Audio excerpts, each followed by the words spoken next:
কি হৈছিলে? কালি আবেলি আমি ঘৰত নাই। মই গুৱাহাটীত আছিলোঁ, কিবা পাছপৰ্টৰ কাৰণে মই গুৱাহাটীত গৈছিলোঁ। কিন্তু মোৰ মা আৰু মোৰ সৰু ভাইটি এটা ঘৰত আছিলে। মোৰ দাদাও ঘৰত নাই, ময়ো ঘৰত নাই। মোৰ ডাঙৰ আৰু দুটা দাদা আছিলে, তেওঁলোকো ঘৰত নাই। সিহঁতৰ পথাৰত এটা ছাগলী গৈছিলে আমাৰ। ছাগলীটো যোৱাৰ পিছত মা ছাগলীটো আনি বান্ধি দিলে ঘৰত।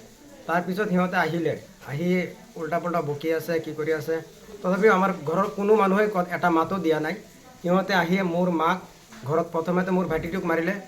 সৰু ভাইটি ক্লাছ 5ত পঢ়ে, তাক আহি ঘৰত মাৰিলে। কোনে মাৰিছিলে? ইছমাইল কাউঞ্চিলাৰে। ইছমাইল কাউঞ্চিলাৰ মৰাৰ পিছত ইছমাইল কাউঞ্চিলাৰ ল'ৰা মাইকী যিমান আছিলে গোটেইখিনি আহি মোৰ ঘৰত আহি মাক মাৰিলে। আৰু ইছমাইল কাউঞ্চিলৰ বোৱাৰী এটা আছে ডাঙৰ, মিনাৰা খাতুন বুলি, তেখেতে চোকা এটা অস্ত্ৰ আনি দিলে। সেই চোকা অস্ত্ৰৰে মোৰ মাৰ মূৰত কোবালে। ঘটনাটো কেইটা বজাত সংঘটিত হৈছিলে? ঘটনাটো আপোনাৰ চাৰে চাৰিটা বজাত ঘটনাটো সংঘটিত হৈছে। মানে এই ঘটনা সন্দৰ্ভত আৰক্ষী থানাত এজাহাৰ দাখিল কৰিছে নেকি? আমি এজাহাৰ দাখিল কৰিলোঁ কাৱৈমাৰী আৰক্ষী বহাৰ চকীত। মুঠ কেইজন আঘাতপ্ৰাপ্ত হৈছে? আমাৰ মুঠ 2জন আঘাতপ্ৰাপ্ত হৈছে। এজন এতিয়ালৈকে আমাৰ তেজপুৰ টাইমছ হস্পিটেলত ICUত আছে, মোৰ মা।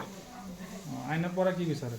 মই আইনক আমি এটাই জনাওঁ, আমাৰ নগাঁও SP মহোদয়ক, আমাৰ কলিয়াবৰ SDB ছাৰক, আমাৰ উপৰিহাট OC ছাৰক আমি এটা আহ্বান জনাম, যাতে এইটো উচিত তদন্ত কৰি দিয়ে আৰু দোষীক যাতে শাস্তি প্ৰদান কৰে।